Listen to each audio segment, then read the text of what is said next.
Hello everyone, and welcome to tonight's presentation of OTF Connects, Student Blogging in Secondary Classes with Jacqueline Calder.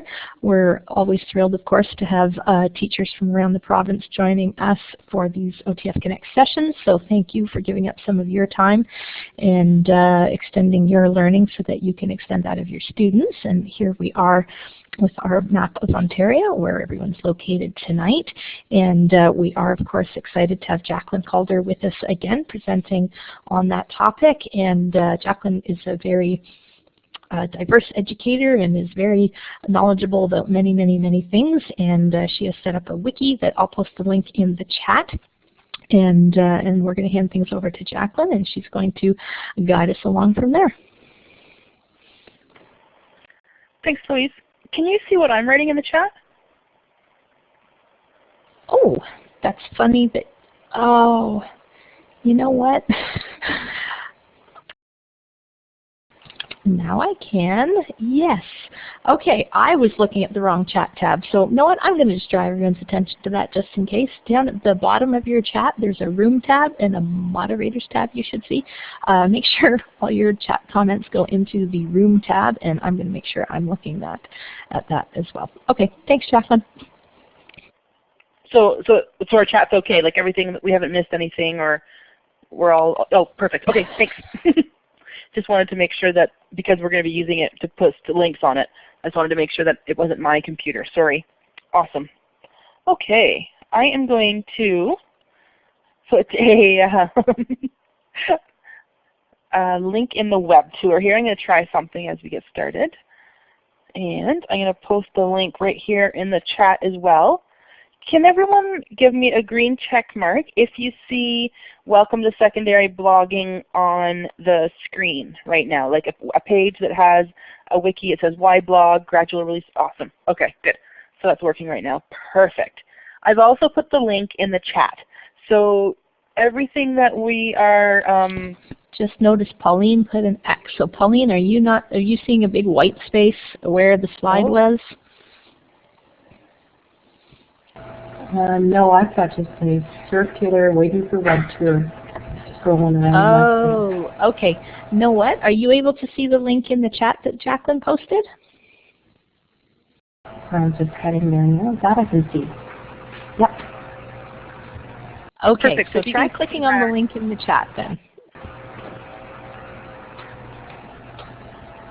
Let's see.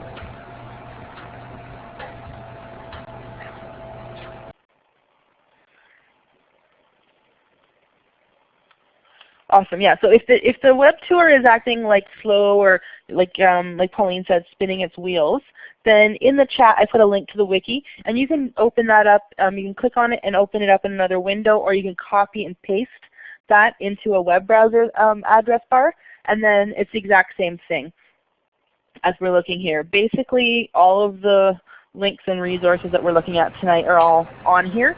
So if you miss something, if you get up because the kids are crying or going to bed, or dog's having a meltdown, then everything we've got is on here. So my next question is, in the chat or on a microphone, I'm wondering what subject areas everyone is from. So I teach right now, I'm teaching math. In the past I taught lots of science. Excellent. So you do a little bit of everything, Beth. Oh, cool, Pauline. And I also teach digital learning strategies, which is really a learning strategies course that we use in our class. So a little bit of everything, Diane, that's right. Oh, literacy, perfect. And perfect. Thank you for sharing that. The wide variety, that's excellent. Okay. Has anyone, I'm going to clear the check marks. Has anyone had their students blog before? A green check mark or a red if this is new to you.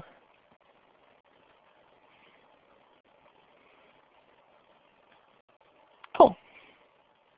Okay, so we're pretty much all kind of in the same boat. That's great. So the first kind of topic for discussion, and again, please jump in, ask questions, direct me to really what information that you want if I go off topic on something that you're not as interested in. But the first conversation I wanted to have is kind of around the why blogging and the different kind of scenarios of blogging. So I'm just going to get this link here, and I'm going to try the web tour again, and let's see if it works.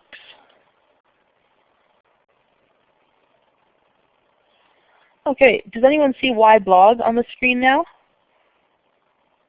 And if you don't see it on the screen, if it doesn't work on the page, oh, it worked for Pauline, that's great. Oh, great. Excellent. Okay. So there's a couple different reasons why schools, teachers, educators, students blog. And the first one that I think we've probably all seen, even if we don't realize it, is when schools blog. So I know a lot of schools, and there's a couple of examples there that you can click on the link to. MSS, which is the high school that I teach at, they use a blog as our web page right now, so that people that run it post news and updates, and it comes to the top of the page and pushes everything down lower as we go.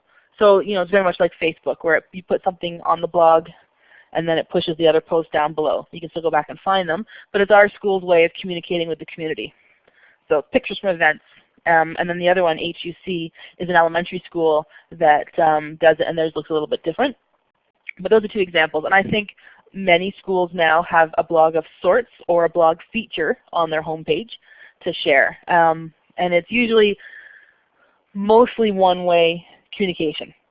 But there is that ability for commenting. So I've looked at our school's, my high school, MSS's blog, and in the comments you'll see students from Toronto, I'm up in Midland, sorry, that are moving into our area. And they're saying, do you have any videos or pictures from inside your school? They're asking for virtual web tours, and our teacher who runs our website is having a conversation with them in the comments. So the nice thing about a blog versus a static web page is that it provides that opportunity for a little bit of that conversation back and forth. And so that people can ask questions and have some input. And then after school blogs, there's teacher blogs. And there's two different ways that teachers can blog in their classroom. Sometimes teachers do the exact same thing as a school blog, and I've done this quite often, is I share what's happening in my classroom on a teacher blog.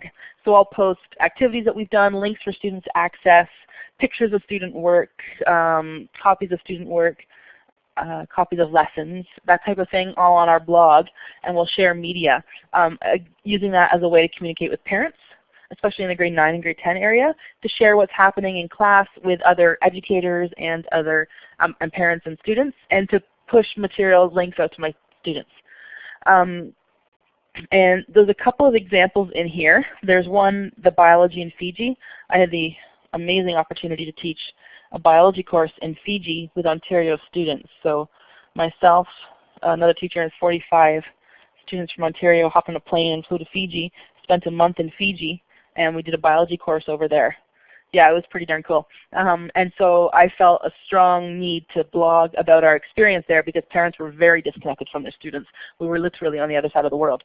So I blogged as a teacher that whole time with pictures of my students, what they were doing, field trips, activities, and things that we did. The other blog there, the Learning Strategies one, is a blog that I did first semester. I had a Learning Strategies class, and I didn't do it very well, but just some examples of sharing what's in the classroom. I think there's only about 10 posts on there of things that we did throughout the semester in class, and was just sharing. And there's a science one that was the same way. The construction tech and the communication tech are teachers in my high school as well, that they share materials that their students have created in construction tech or in the communication tech, so photography mostly, and video. And then a history teacher that shares links with students, asks them to provide input and comments on the blog posts. Sorry, I just read the comment, Louise, I'm pretty sure 25, it was 45 students, oh, was it 45? 40, sorry, 40 students. And 2 teachers. There was a grade 11 and a grade 12 biology course, and we hopped on a plane. Yeah, it was an interesting, trying to go through LAX airport with 45 of us, or 43 of us, was quite interesting. And so that's a, again, that's a very teacher-driven blog. So sharing out what's happening in the class, great for communication, great for sharing with parents, and really great for sharing with other educators too. Because if you share what you're doing in your class and some of your creative ideas, other educators see that, and then they start to share back, and you start to kind of network that way. So a great method of blogging, but students still aren't blogging. The next way a teacher could have a blog is if you do all the same stuff as above, you share stuff in what's happening in your class, but the students start to own that, or the students start to write blog posts. They start to create for the blog. The example I have down here, the really good example I have of this, is a grade 3 teacher, and she's been a consultant for a couple of years now, so it's a couple of years old, but her students owned the blog. So they chose what they were going to write about, so that it was literacy activities, or if a student needed to work on making sure they understood a certain math concept, they would blog about that or create a video about that for the blog. So there's an assortment of angles to take for this, but you start to create student user accounts on the teacher blog, and they can blog on your blog. I haven't done that. I did do that once, I think, in a grade 9 science class or grade 10 science class. They all did different research about different topics, and they wrote as their final product it was a blog post. They created a blog post with media, and they posted it onto the teacher blog. I haven't done it very often. I've tended to lean towards my students each having their own blog, which is the next kind of option here. And we're going to talk about and have a discussion about different things, just talk about the pros and cons and when we might use some of these different methods in a couple of seconds. And so in student blogs, they could do it as individuals, or they could, in groups, they could share a blog. The benefit of student blogs is that it really lets them personalize. They can change the colors and the themes and that sense of ownership over it being kind of their creative space. And what happens when the students own the blog versus blogging on the teacher's blog is every once in a while blog posts that you didn't ask for start to turn up. Or sometimes if they end up getting an audience and people are commenting on their blogs, they start writing more and more without any prompts from the teacher. They start sharing things, or they start to fine tune towards topics of interest when they start writing. But it's more to manage. And you don't have to manage every blog. In secondary school, we can help students set up and manage their own blogs. But one example I have of this, I'm going to give you a couple minutes after we can go through and take a look at some of the examples. But when my students were in Fiji, they each set up their own blog because they basically did a good portion, I would say about 70% of their entire course was done on their blog because we were out and about every day on field trips, and then they had to basically, we had to consolidate and do lessons in the evening and that type of stuff.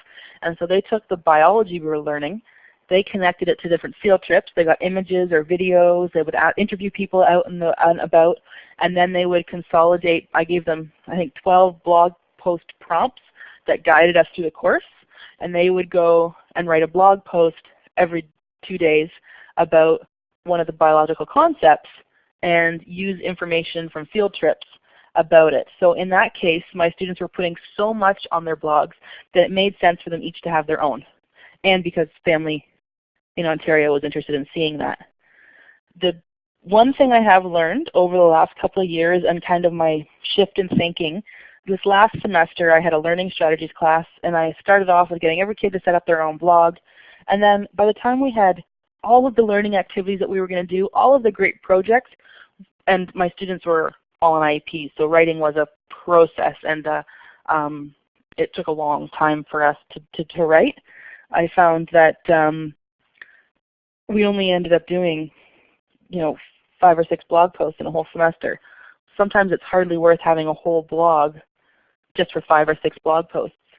So if I was doing that class again with students on IEPs and knowing their writing pace and knowing how often we'd get a full blog post written, I would have had them do it in groups or on my blog. But my Fiji students were so prolific in their writing, and they were a different type of student. They were university-bound students at biology, so they were quite The only word I can think to use to describe some of them is verbose. They were students from a lot of, because financially the trip to Fiji was expensive. These students came from a lot of private schools down, and they were just used to writing really long passages, and they wrote long blog posts. And so for them it made perfect sense to have their own blogs that they could write and write and write and write on. And then they could also add other things that weren't about our, like in relation to our course, to share back home. So why don't we take maybe 5 minutes, and take a look. I'm going to post a couple of the links of some of these blogs and student blogs in the chat. So here is the biology in Fiji blog, and down the left-hand side are student blogs, and you can click on any of the links to their blogs and go and see their work. Which other blog should I post a link to? Let's see. How about, let's do the communication technology teacher. So this one, the ComTech, is a teacher one where he showcases student work. So that's one example of blogging. The biology in Fiji ones, you'll find a teacher blog and then student blogs as well. And then let me grab the grade 3 blog where the students wrote on the teacher's blog.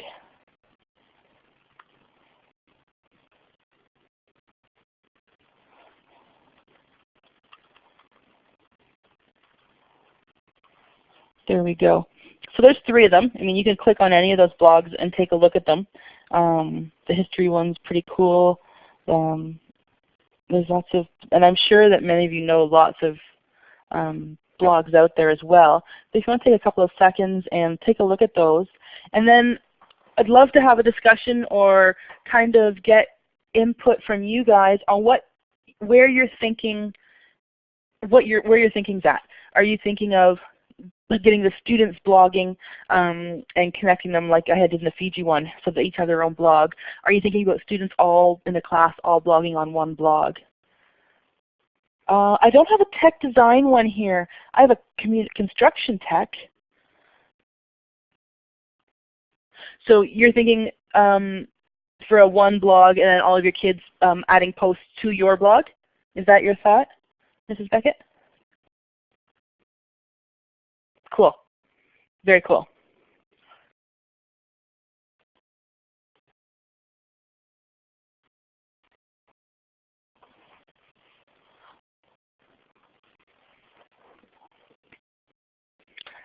Anyone else kind of have some thoughts about? That's a good idea, Pauline, because then it's all in one spot. That's a great point that I didn't mention anything about there, Pauline. So Pauline's talking about wanting to get some of that student dialogue and that feedback piece with each other and that interaction. And so she's hoping to do it on one blog so that students have that same place to go to. A math blog. So I have a math teacher blog sitting somewhere that I have. And then I have, I know there's a teacher. I'll take a look in a couple of minutes, Diane, about an example math blog. I'll go looking for one.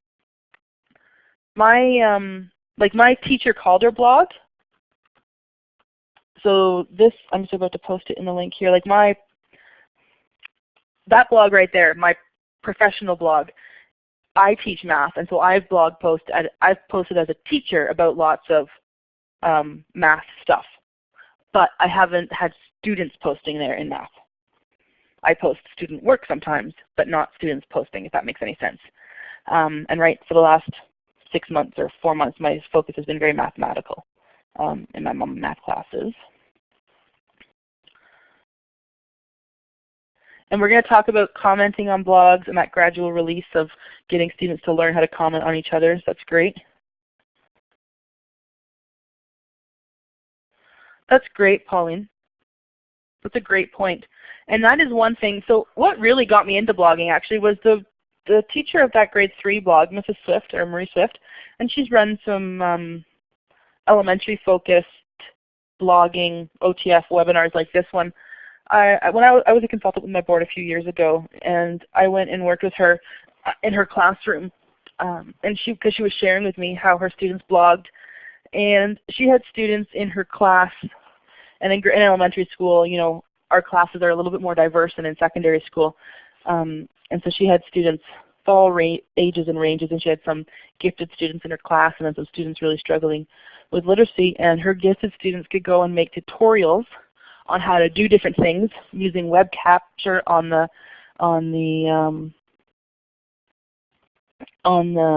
computer, and they could write scripts and do this whole storyboarding for tutorials. And students that were struggling could do audio recordings and put that on the blog post. So everyone had access to do that. I'm just going to pause here and check the chat. Oh, great. Okay, so there was another elementary blogging one last week. The biology in Fiji didn't work. Okay, let me just check.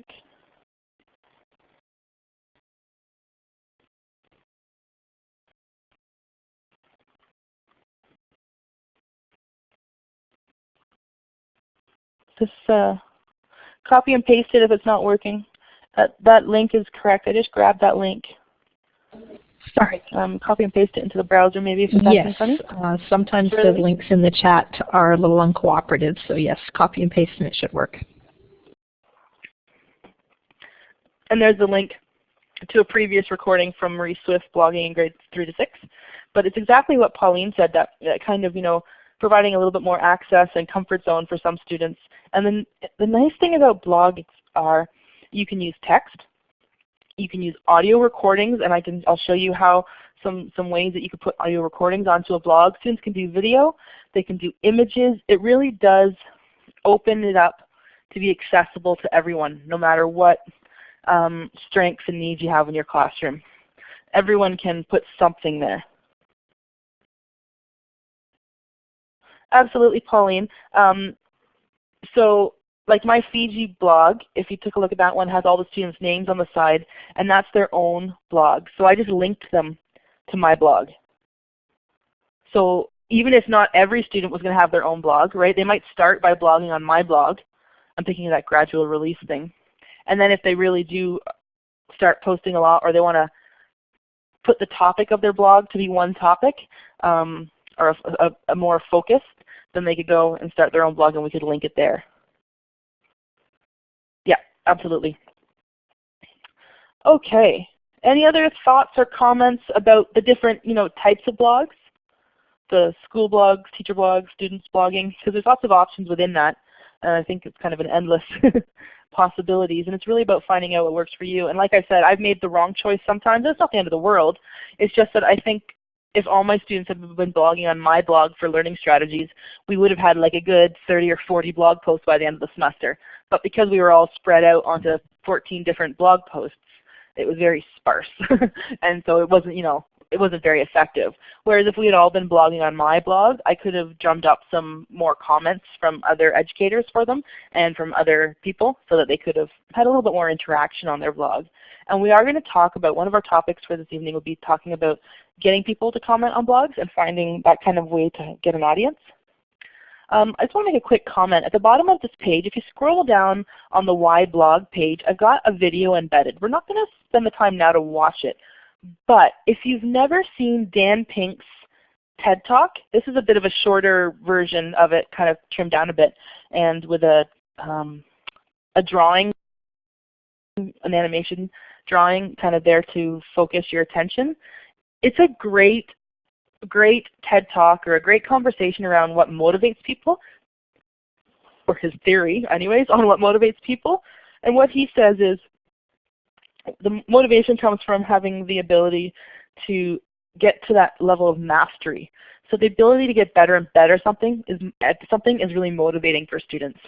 Autonomy, like the ability to personalize and have choice, is really motivating for people. So when a student can choose to write about a topic that really has them engaged. So I mean, I can picture a student who really struggles to write, but if he could write a story about a game that he plays and a trick or something, he'd be right in there, and he'd probably write 4 pages for me. I have another student where she could write about animal cruelty and fairness to animals and that type of thing.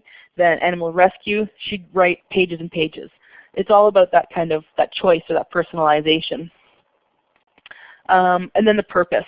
So the purpose for blogging often comes with having an audience or a reason to want to share what it is that they're writing. So in secondary school, we are guided by our curriculum, so we can't always give full choice, but the ability to personalize their topics a little bit, or their ability to choose the media that they're doing. So if they want to include images or include links to videos, then that can be very motivating for students. These three things kind of keep come in mind. So when creating learning activities for students around blogging, or anything really, but blogging, I mean, keeping these three things in mind, I found to be really helpful for designing my learning activities. So when I created my Fiji course, and I spent forever trying to define 12 blog posts that would ensure my students were on curriculum and meeting the expectations, but that gave them the ability to get better and better and at mastery, the ability to choose a topic within the topic, if that makes sense, and to be able to write with purpose. Now Fiji kind of gave us the purpose. I mean, we were in Fiji, for goodness sakes. What better to share? and people at home were so excited to learn that, you know, I had teachers from all over Ontario and their parents all commenting, and so, I mean, they had an audience automatically. But those three things can help. So if you've never seen that TED Talk, watch that sometime. It's about 8 or 10 minutes long, I think. It's interesting. Okay, I'm going to shift, unless there's any questions or comments, I am going to shift to, let's see, I'm just going to close some links here. And our next topic to talk about is that gradual release of responsibility part. And this is going to look different in every class. I'm going to try the web tour again. I'm going to put a link to it in the wiki, into the chat. Do you guys, a green check mark, do you see the gradual release of responsibility page on the screen now? Oh, yay, Pauline, that's great. You're perfect. Okay. If it doesn't work, if that didn't work for you, there is a link in the chat, secondary blogging, and it's gradual release of responsibility. So it's there for you to paste into a browser. So one thing that I've learned after a couple of years of blogging with students is that kind of gradual release of responsibility. A great way to start, and this is a good, usually a first week activity even of a course, is to, as a class, comment on other blogs. Find blogs about a topic of interest that you're focused on or something, and model commenting. And so it could be a comment about a topic or sharing more information, but write it as a class up on the projector and then post that. Maybe the next day students will go, and they could, depending on your class, they could go comment in pairs, or they could individually go right to the individually. I've often skipped the commenting in pairs and they comment independently. But in between commenting as a class and commenting independently, set up your criteria. And I just wrote it right on the wall in the class. What are our criteria for commenting on other people's blog posts? And that's going to depend on what it is that you're assessing. Like English would be assessing something different than I would be in a science or a math class. When I was teaching learning strategies, I was really working on their literacy skills and their communication skills, whereas when I was doing science, I was looking for different things in their blog posts. So setting up those criteria, they'd be a little bit different. After they understand how the commenting works and they have that down pat, then we write a blog post together as a class and on the teacher's blog or as an example. And then they could write a blog post either in pairs or small groups and then independently. Again, I have skipped the small groups, although I do often do it in pairs before they write independently. I do find that they like to have someone to bounce ideas off of the first time they write a blog post. And even later on I have them writing it together a lot of the time. But again, it depends on the course. So here's an example. And if you scroll down the gradual release of responsibility page, you'll see an example. And this happened this semester, this past semester, sorry, semester 1 this year. Julie Balin, a teacher on Manitoulin Island, she wrote this post, "You can learn anything, really." And it was, she posted it the night before I had to give out midterm report cards to a set of grade 9s, all with IEPs, their first report card from high school, and my homeroom class the next day. And I knew I was going to do something in some activity in my class about, you know, resiliency and grit and that kind of way of looking at report cards, because they weren't all stellar. A lot of the kids struggle when they come into high school. And she wrote this blog post, and her blog post, there's a link there to it, and maybe I can grab that link for you here if you want to take a look at it, because it was a really good blog post. And she had written that blog post for her students. So there's her blog post in the chat, the msjbalin.edublogs one. And it was about famous people who have failed and their versions of that, resiliency, that kind of that growth mindset type thing. And it was a great post. So I scrapped the lesson planning that I was going to do. And then the next morning we watched all the videos that she had posted on her blog post that were designed for her students. We read her blog post, and then I gave out the report cards after that. And then we posted a comment as a class where I actually got up and wrote it on the board. And then the next day the students took their report cards, took her blog post, and responded to her. And they said, you know, this is what I learned from my report card, and your video, this video spoke to me because, and they started commenting. And then all of her students started commenting. And so what ended up happening was I was commenting on her students' work, and she was commenting on my student works. Other adults, other teachers, education officers came in and had the conversation with students. And it became a really neat conversation, all in the comment of this one blog post.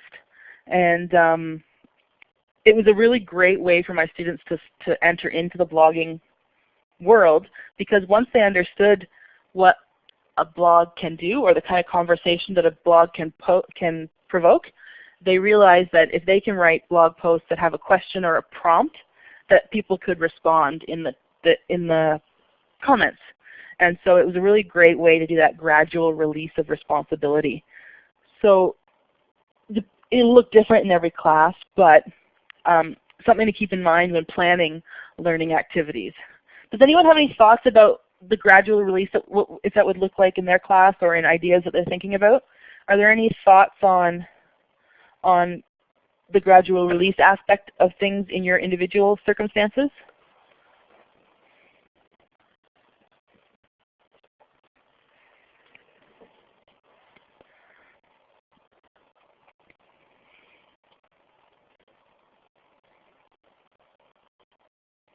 The nice thing about the gradual release is that you could start commenting on other people's blogs anytime without having anything set up yourself yet.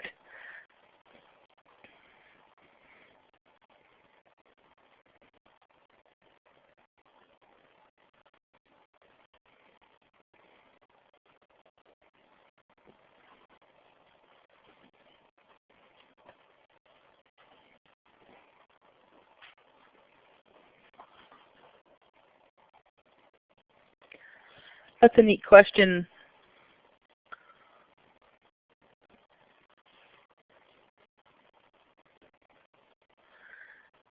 Okay, I'm going to go through the questions in the chat now. So Pauline, that's a great idea. And I'm thinking now in my head, I'm thinking that even if two different teachers, someone that you knew, kind of a set-up collaboration almost, made introduction blog posts about the teacher and their class with some prompt questions, and then had students respond, and students could respond to, even like if you and another teacher both did that on class blogs, they could respond to each other's blog posts. I'm just trying to think of some ways to get them interacting with some other kids too.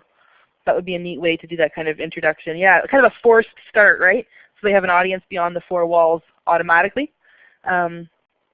If you had a friend in another school, a teacher friend, it would be even a neat kind of way to do that too.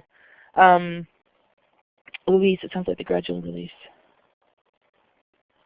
Yes, absolutely. Yes, Erin, absolutely. Some students have personal blogging experience, especially now that Tumblr exists. So when I first started blogging, Tumblr wasn't as kind of, and I'm not sure if Tumblr really still is a big main player or not. I I have lost tabs on that. But all of a sudden Tumblr came out, and yeah, and the students that I find are usually 10, 11, 12, not grade 9 yet. That doesn't mean that they won't. It could just be that my experience working with grade 9s are different students than the ones I've had experience with in grade 10, 11, and 12. But the artists out there that post their art and art critiques and art, I'm using all the wrong words. I am so math and science, I'm sorry. But like what the meaning of their art is when they post on Tumblr, those students that had experience blogging for sure. There's also students that have experience with other social media like Facebook that are used to using the text talk or the really quick stuff, and having them convert to full paragraphs, and that really kind of focus on the writing for blogging being a little bit different than the quick social media has been an interesting push as well. And that's why I set up those criteria. And my success criteria looked very different last semester in a learning strategies class with students all on some pretty hardcore IEPs. Our success criteria was I used punctuation in my sentences. I capitals at the beginning. Some of those were some of the success criteria, whereas when I was teaching a grade 10 academic science or grade 11 university-bound physics, the success criteria were I explained my scientific concept in a language that others could understand, and that there was very different set of success criteria.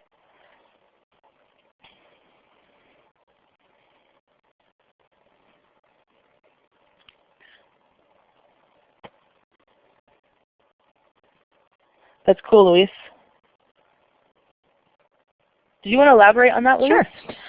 I was just thinking when you were talking, when Erin posed that question about what if they do some personal blogging, and I know that technically I guess some of my kids blog through things like Twitter and Tumblr, and even Instagram when they put some of the comments down there to what they've posted. You know, what's their purpose when they do something personally, and some of the kids that you're getting in high school have already been doing this for a few years perhaps. You know, why did they do that? And if you're going to introduce them to doing, you know, a blog that's centered around their learning, how would those purposes be different? And would they see a relationship between those compared to why they personally use things like Twitter or Facebook and post those messages and put themselves out there for that audience? You know, what do they gain? What do they give? Absolutely, and it's interesting to see what they will push out on their Twitter and what they won't. They don't want to mix up their learning and their personal, because they're starting to get an idea on their personal digital footprint or their digital reputation management, right? And so how they come across, and so they don't necessarily want to be pushing blog posts about what I've asked them to post about necessarily out using Twitter, which is unfortunate because if they did, they'd get some more peer feedback, but it's quite interesting to see them differentiate between their personal and what you're asking them to do educationally. Can I ask, do you find that what they might be posting educationally, they would perceive more as a risk, and that in their personal blogging life they don't want to take those risks? I think it's different. I'm trying to draw on two sets of experience, and I found blogging is one of those activities that was very different in my academic classes versus in my students that are in applied courses or in locally developed courses, because of how naturally the written word tended to come, and these are broad strokes generalizations, but I found that a lot of the students in my academic were the ones that would write and write and write without too much worry, so they didn't mind sending some stuff out. Whereas I find that students in some of my applied courses or with IEPs, they don't write as often, so they didn't want to write that much, and that was the risk, was putting that much writing out there that could be critiqued, because they're very used to the writing coming back with X's and red marks on it, right, with all those corrections to be made. So I think that was part of the difference between the two of them. And that's very broad strokes. I had students in my academic courses that didn't like to write as well, and I had students in my locally developed and my applied courses that love to write. So, I mean, it's very broad strokes, but just generally. It was a little bit of a different tone. Yeah. Yeah, it depends on the topics too. Learning strategies was great because I could write about anything. We were looking at improving writing and writing for an audience and writing with purpose and learning strategies, whereas in science it was very topic focused. They had to be writing about optics or about something, so a little bit different. That's exactly it. That's exactly it, Louise, and that's why that kind of why blog had all those different options and different examples. And even the gradual release isn't going to look the same in every class. I wouldn't need some of my students to ever blog in pairs or small groups if they didn't want to before going independently, whereas there's some of my classes where that's a huge comfort to be able to blog in small groups. So I absolutely agree. It's going to be very different, and professional judgment, right? We all know our kids the best. Everyone here knows their students way better than anyone else does.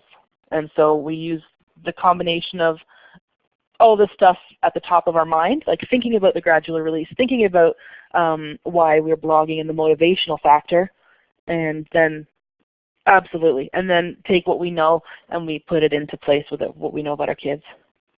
Absolutely. Okay. And I can see there's just a few more comments. Absolutely, Pauline. Absolutely.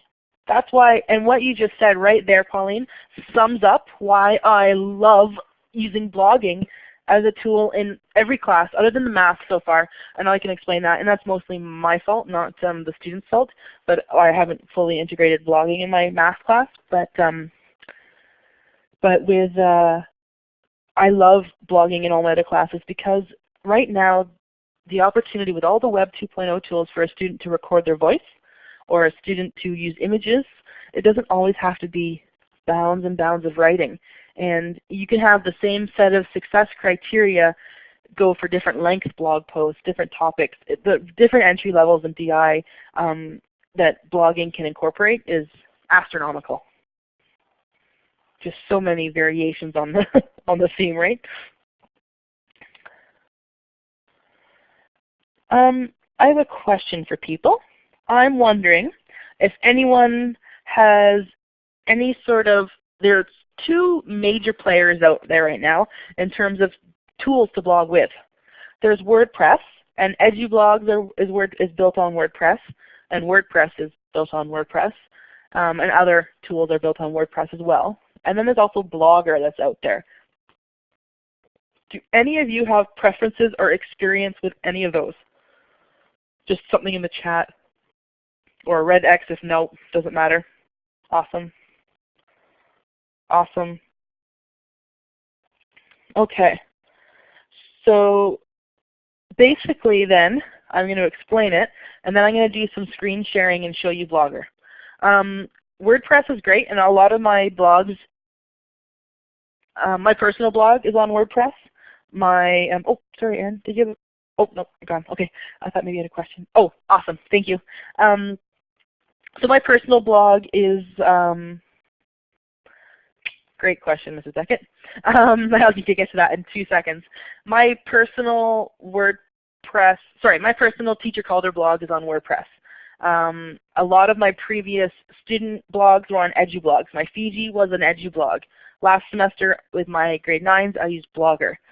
The difference is, I think WordPress does essentially have a little bit more flexibility, but not really. I'm learning. I think I've just learned more and more about Blogger now.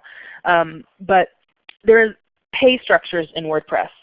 So both WordPress and EduBlogs start with free, but then to add features or expand features, you go to pay. EduBlogs has expanded their $39 a year, so they're not ridiculously expensive.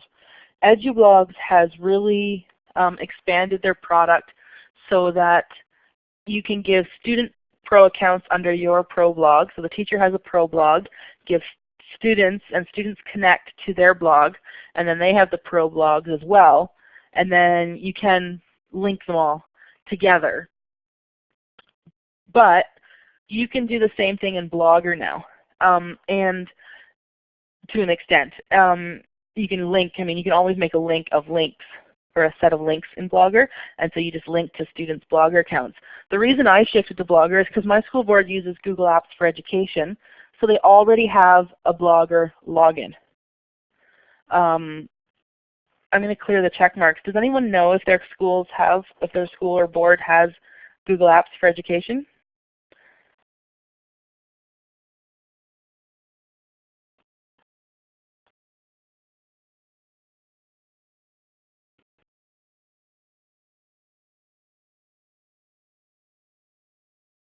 Right, Pauline, so you do use Google Drive, so you would, yeah.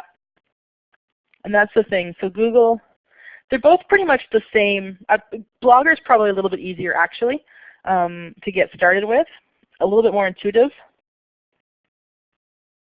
Oh, okay, and that's fine, Pauline. The nice thing about Blogger is that anyone can go and create a free Google account, 13 and older, which high school kids are, and a lot of school boards have Google accounts now. And so for those students, they already have an account. They don't even have to create an account. And we go from there. Yes, Erin?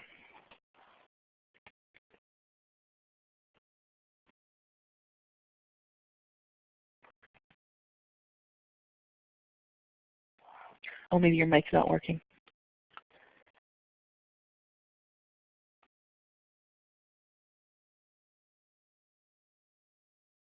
Oh, no worries.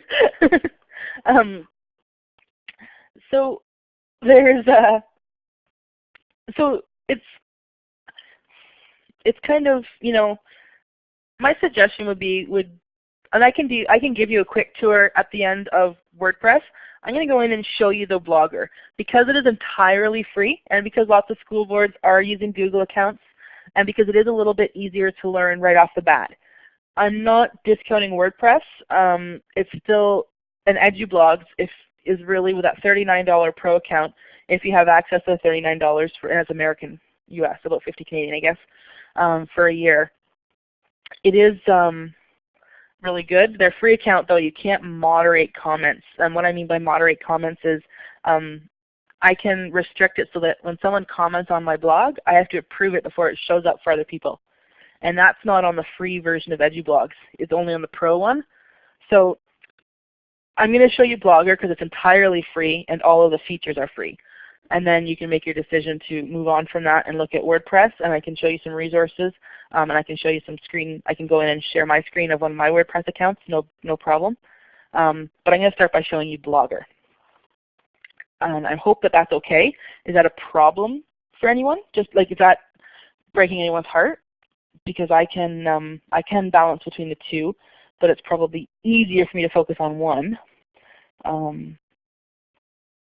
Is that going to be a problem for anyone? No. Anyone that starts to have more questions about WordPress, let me know, and I'll go and I will be sure to balance that out. We're going to have one quick conversation before I start showing you the tool, and that conversation is going to be about gaining an audience for students. So I'm going to post this in the web tour. There's the link in the chat. Oh, haha, beat ya. So blogging is great. And I think this might be partially where I failed last semester with my learning strategy students was, first of all, we weren't getting so much, a whole lot of blog posts posted. And I wasn't spending a whole lot of time getting an audience for them. And I do feel that that is most of the work when you're getting students set up with blogging. A good portion of your energy goes into creating the activities that are rich learning activities that make sense for blogging. And then the other part is getting people to comment on the blogs. So there's a couple different ways to do that. One is to start by commenting on other people's blogs. Actively start looking at other people's blogs. If you have an interest in something in education, go start reading some people's blogs and make some comments. Put yourself out there a little bit. Take a risk. Once you start to do that kind of natural networking, you just kind of get more of a digital network online, people that can comment on your students' blogs. The next step is Twitter, or the next, not step, but possibility is to use Twitter. So if you have your own network on Twitter, so if you have a bit of a following with some educators, you can post links to your students' blog posts. So if a student writes a really great blog post about Earth Day, maybe they shared what your school did for Earth Day, they shared information about what someone else has done on Earth Day, and they made a blog post, you can copy their link, post it on Twitter, and say, hey, look what my student posted. Any thoughts on this? Or anyone willing to comment provide feedback for my student on their thinking about Earth Day. And you can post that out on Twitter. That requires having a bit of a Twitter network. So it means that other educators that are posting their student work, if you go and comment on their blog posts, it gets you far, if that makes any sense. All the effort and time you spend commenting and working with on other students' stuff comes back to you and makes those educators take the time to comment on your student blogs. And they might get their students to comment on your student blogs. And then there's two other ways that are really neat. One is called Quadblogging. And if you go to quadblogging.com and you sign up, the people that are just kind of organizing it organically, they pair up 4 classes. And they'll take those 4 classes and they'll say, okay, it's a 4-week cycle. This week, class A, this week Pauline's class. Your class makes blog posts, and then you send us the links. And the other 3 teachers will get their kids to comment on your kids' work. And then week 2, they say, okay, Diane, it's your week. Your students are going to blog, and you're going to share your posts, your links with us. And the other 3 classes comment back on those 3 classes. And then week 3, it's Beth's turn. And week 4, it's Mrs. Beckett's turn or Aaron's turn. And each week one class blogs while the others comment. And so at least your kids are sure to get some responses. It's all mixed up, and you'd have to talk to them. I think it depends on when you put your name in and when, and this is something that I'd also suggest that you set up with 4 teachers that you know if you can. You don't have to go right through quad blogging, but that makes it easy. Yeah. It's a way to meet people outside of your area. It's worth a try. And oh, I forgot to add something to this page, but I'll add it in a second. Yeah, it's a neat way to just kind of get paired up for a 4-week cycle with blogging and some comments. And depends on who signs up, I think, on subject and grade and age. The other way is to use a hashtag or what's called comments for kids. If I put a tweet out and I say, check out my student's blog post about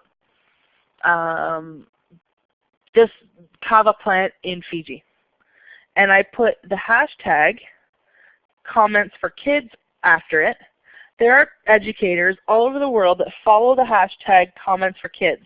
And so when they see blog posts from other teachers with students' work, they go and check out that link and will comment. Yeah, I know, Louise, yeah, you've done that. And it's great because it lets anyone from anywhere comment on your students' work. To answer your question, Erin, you could totally be paired with classes anywhere in the world depending on who's signed up for it. Yeah.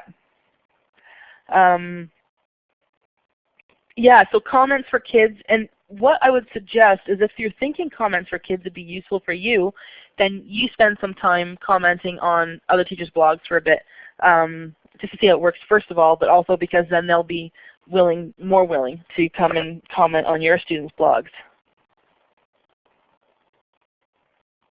Yeah, absolutely. So you can just look at it. So say you have 15 minutes to spare in the doctor's office. You can, on your phone, go and look on Twitter for comments for kids. Find one kid's blog post and go and post a quick, 2-sentence comment. It doesn't have to be anything crazy. It's just the idea of students having an audience, right? Providing that purpose for them. The other idea that I thought of, that I didn't put on here, I thought of it driving to work this morning or something silly, was the idea of participating in global collaborations.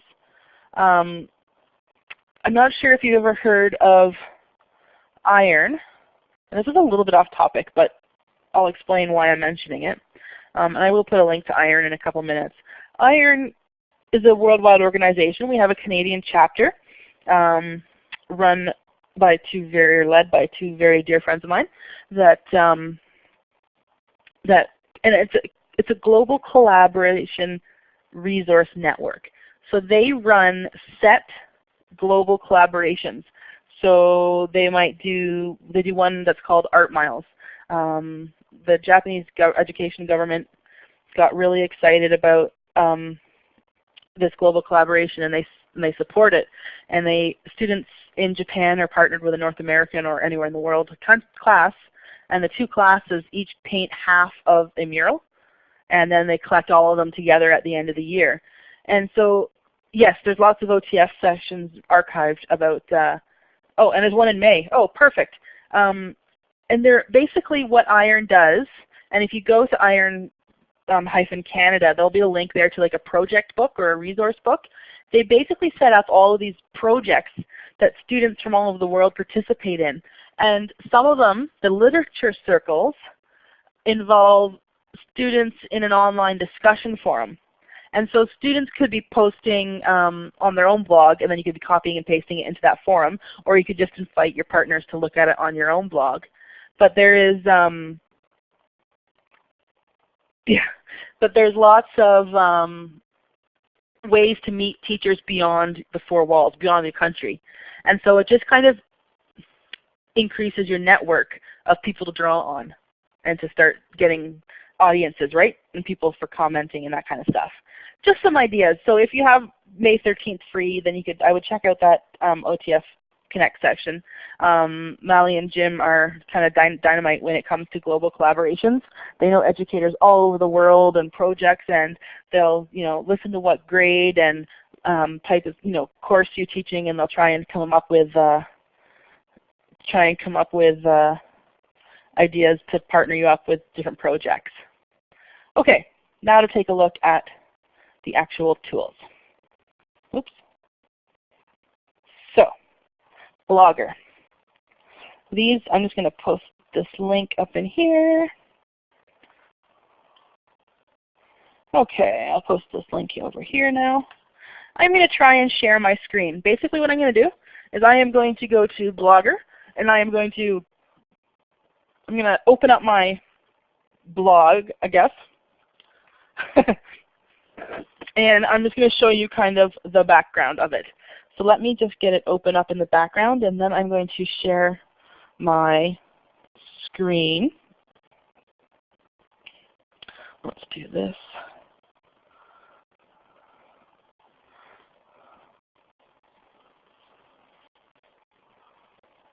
Okay.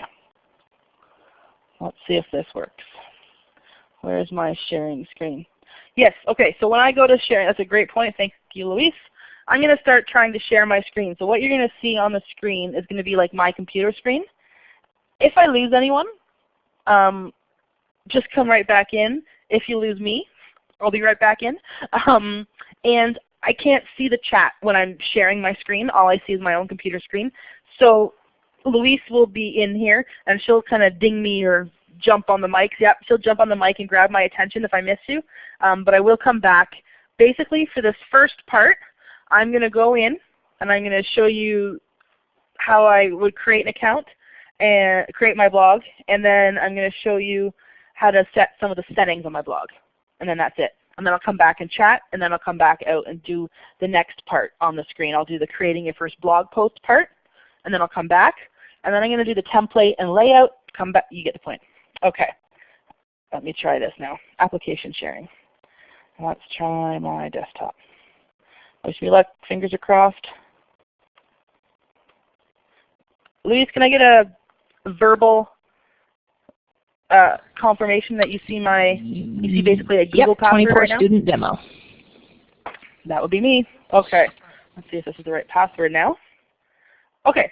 So what I've just done is I went to blogger.com and signed in with my Google account. So that could be your first barrier with this. You can imagine students going through this process, or you going through this process. Whoever is going through it needs a Google account. And you could have just created one right there. If you didn't have a login, it said create an account, so you could create a Google account. Some students already have Google accounts and whatnot. I had a student who already had a Blogger account.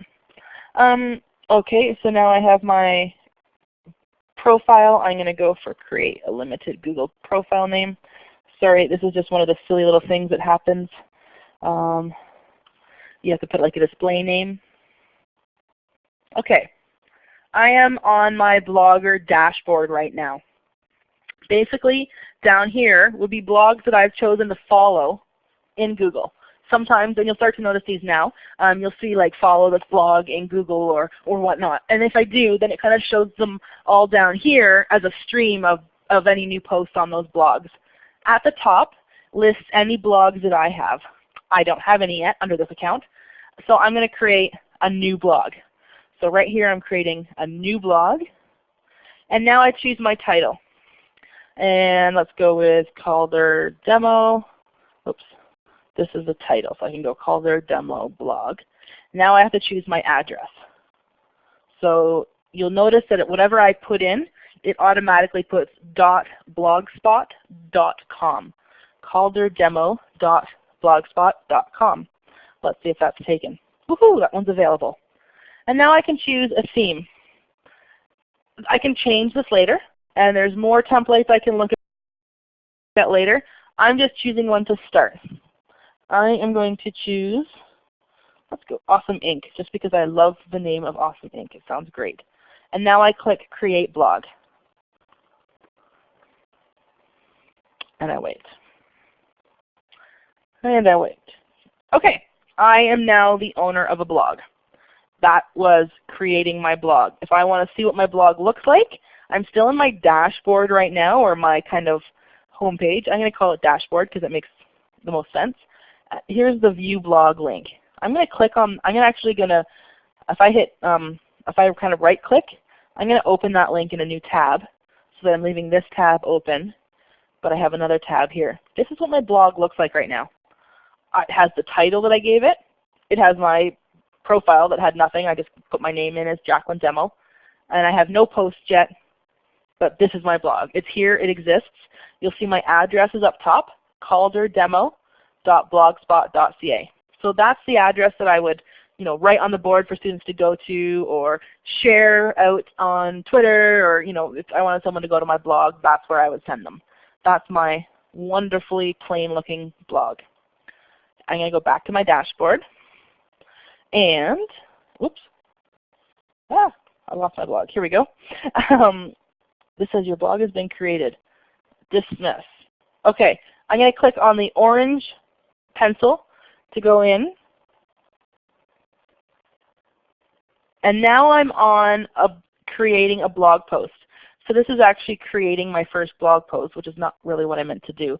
But that's what that orange pen is. So I'm actually going to just put my first post. And I'm going to come back and talk about this part later. And I'm just going to hit publish. And now if I go to my blog post and refresh the page, there it is, my first post right there. But this is what I wanted to get to. This is my blog dashboard. So where I was before was my blog spot, or my blogger dashboard that listed all my different blogs. Now I'm right in this blog, and this is the dashboard from all my blogs. And the first area I want to look at is settings. And the reason I want to look at the settings is because this is where you put your privacy and those types of settings. And so I figured that this is the most important place to start. I can edit my title here. So if I decide I don't like Calder Demo Blog, or if my class name changes from year to year, I can change that. I can add a description, and I can choose the privacy. So right now, if someone Googled Calder Blog, this would show up on the Google. You can change that so that it doesn't show up in searches, but then it just makes it more difficult for some people to find if they're looking for it. This is my blog address. You can try and change that if you end up with a problem with that one. And this is where you have blog authors. So if I had another teacher or some students that I wanted to start blogging, then I could add another author. So I'm going to add my work email address and invite authors. And so that invitation is there. And when I accept it, that person will show up as an author as well. And so that's the basic settings.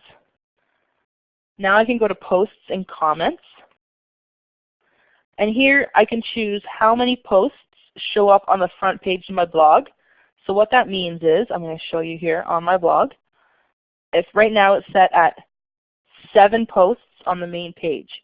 So my first 7 posts will show up here, and every time I make a new post, it's going to push the other ones down. And then once it hits 7, it'll make a second page, and you'll have to scroll through the pages to go to the older ones. So I can change that number if I want more posts to show up on that first page. It might take longer for that page to load if someone doesn't have good internet, but you can do that. Other things, comments. So here is the important part. Who can comment? You can let anyone comment, including anonymous people, which could be dangerous if they don't have to say who they are. You could say a register user, or a user with a Google account, or only members of this blog. What I actually do myself for my own blog is I tend to put anyone can blog because I don't want them to have to log in. But I always moderate. And what that means is every time a new comment comes in, I get an email and it says, Luis has tried to comment or has posted this comment to your blog. Do you approve? And I say yes or no. And if I say no, it just never shows up. And if I do like it, then the comment shows up on the blog. So that's how I do it. But you could, if you know all your students have Google accounts, and they're really the only ones you want commenting, I just choose anyone because I don't want parents to have an account if they don't have them. I don't want it ever be a barrier for someone participating in my class. So I just set it to moderation. But you can play with the different settings and play around with that. Show word verification. So that's when they have to do that kind of, it reduces the spam where you have to guess the letters or the numbers. I'll be honest, I kind of turn that off sometimes unless my blog becomes a problem with spam. Backlinks are showing when other people comment, like we'll say other people link to your blog on their blog, then it shows that as a comment. It says such and such has linked to your blog. It doesn't always work, but sometimes it does. So that's posts and comments. Mobile and email lets you choose an email address that you would email, and it would publish a blog post. So that's really good if you're using like a cell phone that has good email, but you might not have great internet. You can write a blog post. So it actually worked really well, like when I was in Fiji and we had really spotty internet on some of the places. I could write an email and email it, and then when it got sent and when we got enough internet for it to go through, it would post it to my blog automatically. So it was kind of neat. The other options are all just stuff you can play with. Language and formatting, search preferences, and other. So not really anything major in there, but those posts and comments are pretty important to decide on what you want for moderation. That is kind of your safety feature, right? On who can comment and if it goes through your moderation or not. Okay, I am coming back to this now. Noah, Jacqueline, I know you're probably going to go back to where we'd like you to go back. Pauline asked a good question. When you added your work email address as someone who could post authors, you briefly mentioned that's where you'd add students who could also post. Could you go into more detail on how you get students added in there for posting? Yep, absolutely. Let me just check the, yep. Yes, okay. So right there, I just added my work email address and made my alternate personality another author. I could add a list of my students as authors. So they would have to have a Google account already, and I would send them, I would add their Google email address to that list, and then they would be able to have the opportunity to write on the blog post. And let me go in, I know that, let me just stop sharing for 1 second.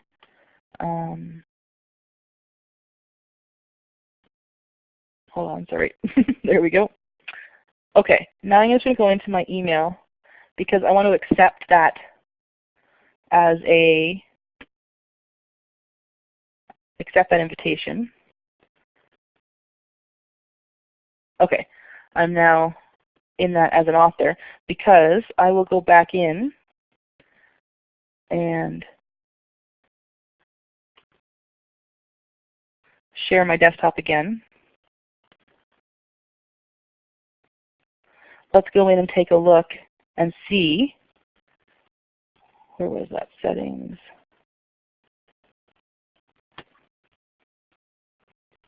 Oh, I might have overloaded my computer here for a second. Here we go. Okay. Okay. So on my settings now, oh, it's still not showing my, I was hoping it was going to, see how this says admin here? I just need to wait for a little bit until my other personality shows up now that I've accepted it, because then I think I can choose what rights I give them. But I want to be able to show you that was my plan here. I wanted to be able to show you that you can, like, I'm an admin, but I don't have to make them an admin. I can make them an author, which means that they can just write posts. They can't change the setup of it or the kind of settings on the blog post. Did that make sense?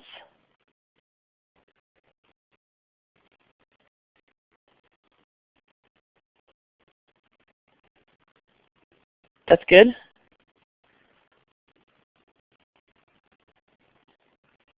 Cool. Awesome. Okay. Any other questions about the settings part? I'm going to go look and make sure that I got everything. Oh, one of the settings at the end was the setting your time zone. So if you notice that the time that posts are being made is awkward, then you can go into your settings there. Okay, so the next part is the creating your first blog post. Everyone good if I go to that? Okay. Looks like everyone is. Sorry for the dizziness there. So I just made you a little motion sick. Okay. So now I'm going to talk about writing a blog post. Please grab the mic, please, if there's any questions that I miss again. Let me know. Will do. So here's my post pages. Oh, sorry. I just said will do. Oh, thank you. Good. It's really weird talking to yourself, especially for this long, just looking at your own computer screen and not getting. At least when I'm talking to the screen in the Blackboard Collaborate, I can see the chat and I can see that people are there. But this just feels like I'm talking to myself. But here's the posts page. So I'm going to click on the posts page, my tongue twister for today. And what will happen is every post that I make will get listed here. And I can search my posts. I can go back and edit an old post. I can delete an old post, or I can go on to it. I can also write a new post. So you see the orange new post here. So I'm going to click on new post. So this is where I create my new post. I'm going to put it a title, My Wonderful Post, Calder Rocks. There we go. And I could put a subtitle here if I wanted to, and you'll see that we've got a lot of the same kind of formatting as you see on different on different Word docs or Google Docs and that kind of stuff. You can change font size, your bold, your italicized, underline, all that kind of stuff. And then maybe let's say I want to put a link to Jack's blog. I can highlight it, click on the link button, type in my web address or someone's email address. So this is the link to my blog. I can click open that link in a new window. This is always good for adding links because it means that the reader, if they click on that link to my blog, doesn't, or I probably should have put something other than my blog, but it doesn't close the window I'm in, so they don't get taken away from my current web page. Okay, so there we go. So then now that is linked to another web page. I can insert a picture, and I can upload a picture from my computer. I can find one that's already on this blog. I can go to Picasa. I don't know what your phone. I guess if you had a Google account where it's connected to your mobile phone, it'll bring in all your pictures from your phone, which is pretty cool. I have not made use of that feature yet. You can take a picture from your webcam or from a website. I am not going to insert a picture right now. You can insert a video, and you can do that by uploading a video file. YouTube, your own YouTube videos from your phone or from your webcam. This is a page break, or they call it a jump break. What that means is, I'm going to insert a jump break here, and then I'm going to type more of my blog right here. Got to have the requisite smiley faces. Okay, I'm going to publish this. Now I'm going to go and take a look at what that blog post looks like to show you what a jump break is. So here's my blog post. This is a subtitle. There's the link I put in. And then you see read more. Read more goes where that jump break is. So sometimes people don't want, like if that blog post was like 8 pages of writing, I might only want the first paragraph to show up on the home page of my blog, and then to finish reading that post, someone would click it. That lets you have a shorter version, so there now I can see the whole blog post. But it means that your home page can just be a little bit cleaner and can have less writing on it. But if people that are interested in reading the rest of that blog post can click on read more. I'm going to go back in and edit that post to see if there's anything I missed. You can do lists, quotations, spell check, and that. I am just going to, without trying to make you guys too sick, here we go. Let me just make sure I got everything there. Yep, creating your first blog post. See, I think I've got everything from there. Next I'm going to look at template and layout, but I'm going to pop into the chat here, so if you get motion sick, this is where things are going to go a little bit crazy. Okay, let's just take a look. Yes, it does look like Google Drive. Yes, very much. Any other thoughts or comments at this point about making a post or settings? I was just going to say that too, Jacqueline. I'm watching the time, so we've got 10 minutes. So I wondered if anyone had very specific questions about what they need to know about the secondary blogging that they want to make sure they are able to ask you directly. Anyone? I see Diane said, can I create a blog now with your help? So like right this moment? Diane, you can come on the mic if you like. Sure, you can create a blog. For the next 5 minutes, basically, I was going to show you maybe 2 other things, and then leave it wide open to questions. So if you want to go and start creating your blog while I'm just kind of showing that part, go for it. Absolutely. I just had 2 more things to show you, and then I wanted to talk about embedding quickly, only because that allows for some of the differentiation. Okay, let me go back to our blog. Let me just check templates. Right, okay. So I am going to close this blog post. I'm back in my dashboard now. And just to let you know, there's a template page right here. And this is where you get a view on what it looks like on a mobile phone and your blog post, and you can choose the rest of those themes. So you can choose different themes from here. And that's under the templates one. The next thing to look at is layout. And this is really kind of high-tech stuff once you get going. Click on layout, and this is where you can choose like different things. I can change my header. I could add what they call a gadget here. I could move like different things. If I didn't want my About Me to show up before my blog archive, I could move it down. And let me show you what some of the gadgets are that you can add. These are just like, there's a translate gadget, there's popular posts, there's statistics, video bars, there's a poll that you can put in. This is a good one, a linked list. So if I wanted to put down the side of my blog a list of links, I could call them my student blogs. And maybe I'm going to have 12 student blogs. And I'm going to put my first name is going to be John's blog. And we're going to put the link. Let's just put my blog here. And add the link. and then I could put, you know, Jack's blog. Again, it's the same one, but, and I can save. And so now I have my student blogs showing up as a gadget, as a link here. And if I go and update my blog, you'll see student blogs right here, and then a list of the links. So that was under, just to recap, under layout, and then I added a gadget, and I added the links gadget, and then I can add links to my student blogs.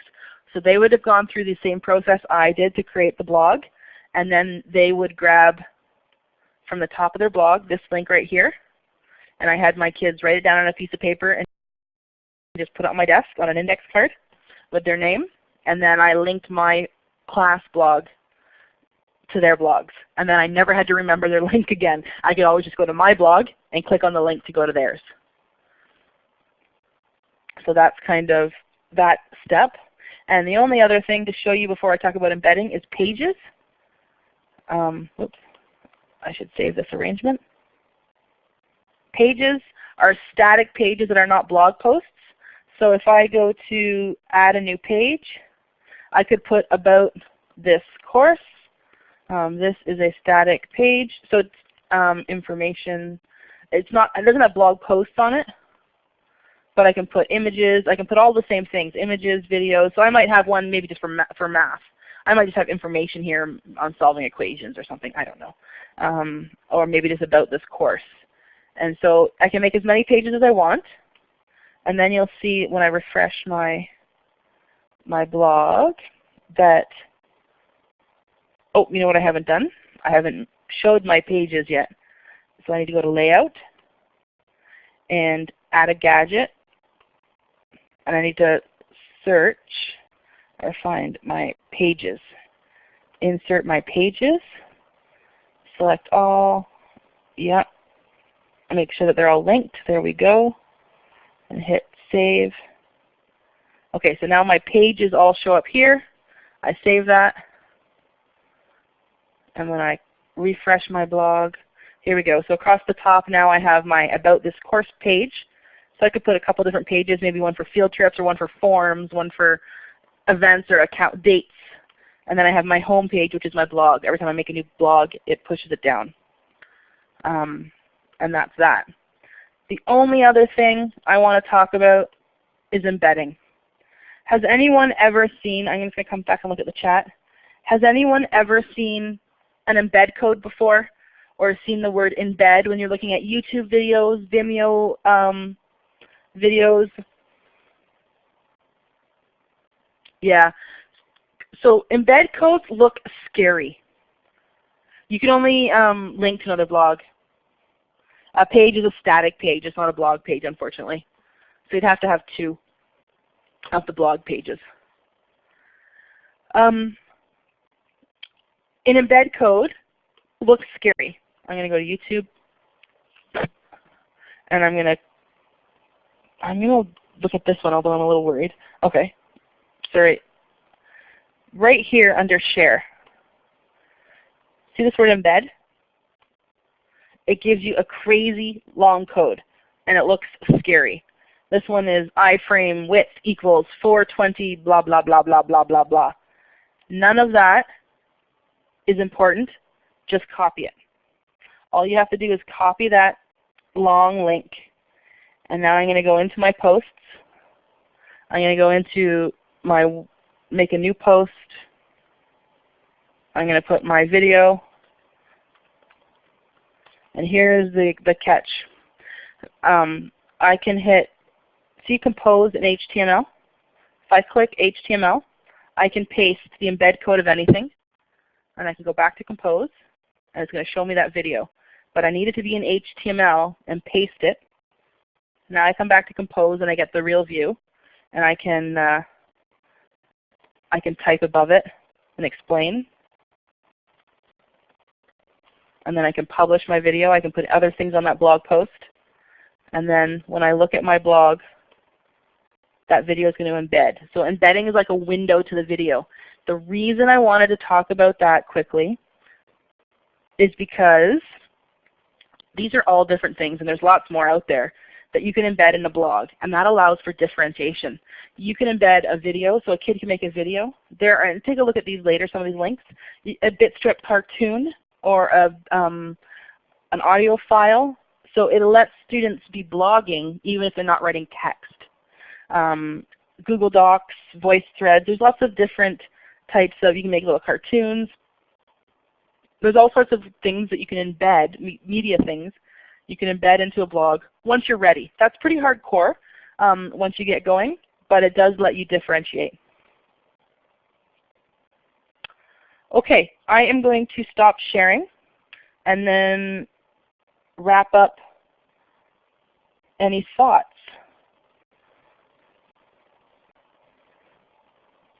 Actually, that was it. Questions, thoughts, ideas on how you could use this, what your next steps might be?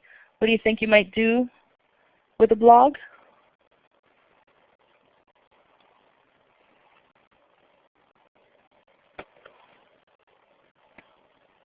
Thanks, Mrs. Beckett. I know it's fast. It's tough to do kind of that how-to and get a real feel when I'm not able to walk you through step by step. But this recording is going to be there. It's not going anywhere. And my email address is on this wiki, and you have this wiki.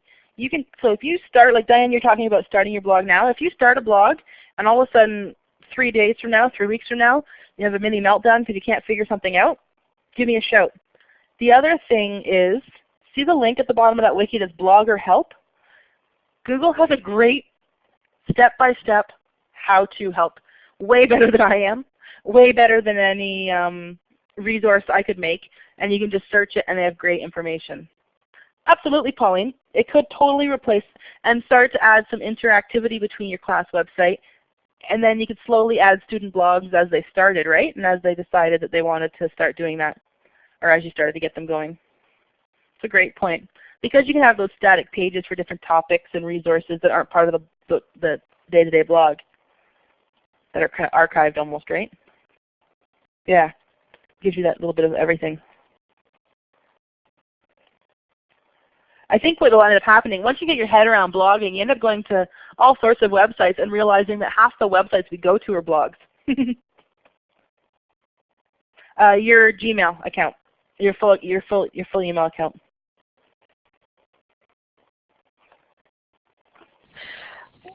While Diane posts that, yes, the buzzing brain, that's a common problem at the end of Jacqueline's sessions. In the best way. And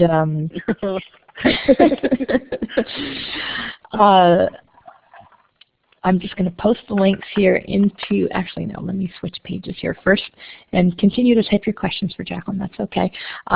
This is our thank you slide, so thank you everyone for coming and participating tonight, and thank you to Jacqueline again for the in-depth, you can't even call it a tour, it's a real introduction to blogging in the secondary classes and in the many, many ways. And you know, I have a feeling that this would be something we could definitely follow up with you guys after you've got some blogs started, and come back and see what your students do and what else you can take from it, and get into that deeper side of the assessments and things like that, and get everyone connected together. So please do, in that regard, give us your feedback. You can click on the big orange Google link in the center of the page, and I've also got it in the chat.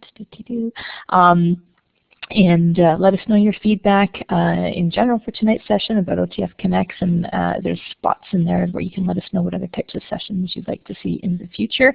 And the second link I've just posted is the resource page for tonight. The only thing that it's missing is the recording link, and so I'll get that added shortly after tonight's session closes, and then the whole thing will be there. I'm also going to send you the follow-up email that's going to have the links to the resource page and the feedback, and you can certainly share that with colleagues, and I'll sit down together and watch it over again as you actually set up the blogs, and you can pause the recording and tweet Jacqueline your questions, and she will take care of you. So thank you all tonight. And oh yes, of course, we do have upcoming sessions and beyond the dates that are listed there. As I posted up in the chat earlier, May 13th is Mally Bickley and Jim Carlton, who are Iron Canada and Ontario educators as well, and they've done many sessions with us, and they do have one on actually doing classroom blogs and connecting through projects that are global. And Monday, we actually have one. Kim's session is focused at the elementary level, but if you want to come and glean some more ideas for collaborative projects that you can transfer up into your classes, you can certainly do that. So thanks again, everyone, and we will talk to you soon.